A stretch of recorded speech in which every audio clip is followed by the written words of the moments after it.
മഴക്കാല മുന്നൊരുക്കം. ആലപ്പുഴ ജില്ലയിൽ എല്ലാ താലൂക്കുകളിലും ദുരിതാശ്വാസ ക്യാമ്പുകൾ അടിയന്തരമായി സജ്ജമാക്കാൻ മന്ത്രി എം ലിജു നിർദ്ദേശം നൽകി. മഴക്കാല മുന്നൊരുക്കവുമായി ബന്ധപ്പെട്ടുള്ള ഉന്നതതല യോഗത്തിൽ പങ്കെടുക്കുകയായിരുന്നു മന്ത്രി. തദ്ദേശ സ്ഥാപനങ്ങളുടെ പരിധികളിൽ അപകടകരമായി നിൽക്കുന്ന മരങ്ങൾ മുറിച്ചുമാറ്റണം. തോടുകളിലെ മഴക്കാല പൂർവ്വ ശുചീകരണം ഉടൻ പൂർത്തീകരിക്കണമെന്നും മന്ത്രി നിർദ്ദേശം നൽകി.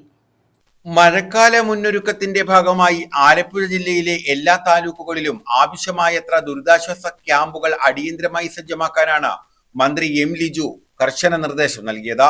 മഴക്കാല മുന്നൊരുക്കവുമായി ബന്ധപ്പെട്ട മന്ത്രിയുടെ നേതൃത്വത്തിൽ ജനപ്രതിനിധികളെയും ഉദ്യോഗസ്ഥരെയും ഉൾപ്പെടുത്തി കളക്ടറേറ്റ് കോൺഫറൻസ് ഹാളിൽ സംഘടിപ്പിച്ച ഉന്നതതല യോഗത്തിൽ പങ്കെടുക്കുകയായിരുന്നു മന്ത്രി. ക്യാമ്പുകളിൽ അവശ്യ സാധനങ്ങൾ ഉറപ്പുവരുത്തണം. ജില്ലയിലെ തദ്ദേശ സ്ഥാപനങ്ങളുടെ പരിധികളിൽ അപകടകരമായി നിൽക്കുന്ന മരങ്ങൾ മുറിച്ചുമാറ്റിയെന്ന് ഉറപ്പുവരുത്താൻ ജോയിന്റ് ഡയറക്ടർ LSGDയെ ചുമതലപ്പെടുത്തി. വെള്ളക്കെട്ടുകൾ ഒഴിവാക്കാനായി ഓടകൾ, തോടുകൾ, കനാലുകൾ എന്നിവ അടിയന്തിരമായി വൃത്തിയാക്കണം. ഇതിനാവശ്യമായ നടപടി തദ്ദേശ സ്വയംഭരണ വകുപ്പ് ജോയിന്റ് ഡയറക്ടർ സ്വീകരിക്കണം. ജില്ലാ, താലൂക്ക്, പഞ്ചായത്ത് തല കൺട്രോൾ റൂമുകളും വകുപ്പ് തല കൺട്രോൾ റൂമുകളും ഉടൻ പ്രവർത്തനക്ഷമമാക്കണം. മൈനർ ഇറിഗേഷൻ വകുപ്പ് ജലനിരപ്പ് നിരീക്ഷിച്ചുകൊണ്ടിരിക്കുകയും ആവശ്യമായ ഓരുമുട്ടുകൾ തുറന്നുകൊടുക്കുകയും വേണം. നീരൊഴുക്ക് സുഗമമാക്കുന്നതിന് തോടുകളിലെ മഴക്കാലപൂർവ്വ ശുചീകരണം ഉടൻ പൂർത്തിയാക്കണം.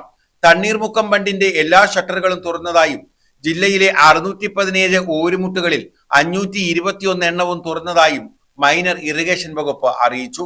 അപകടകരമായ നിലയിൽ നിൽക്കുന്ന മരങ്ങൾ വെട്ടിമാറ്റുന്നതിന് അപേക്ഷ നൽകിയിട്ടും ദുരന്ത നിവാരണ നിയമപ്രകാരം നടപടി സ്വീകരിക്കുന്നില്ലെന്ന് കുട്ടനാട് MLA റിജി ചെറിയാൻ യോഗത്തിൽ ചൂണ്ടിക്കാട്ടി. P Prasad MLA, AD Thomas MLA, ജില്ലാ പഞ്ചായത്ത് പ്രസിഡന്റ് A മഹേന്ദ്രൻ എന്നിവർ യോഗത്തിൽ നേരിട്ട് പങ്കെടുത്തു. MS അരുൺകുമാർ MLA ഓൺലൈനായി യോഗത്തിൽ പങ്കെടുത്തു. ജില്ലാ കളക്ടർ ഷാജി V നായരുടെ സാന്നിധ്യത്തിലായിരുന്നു യോഗം. News bureau, Alappuzha.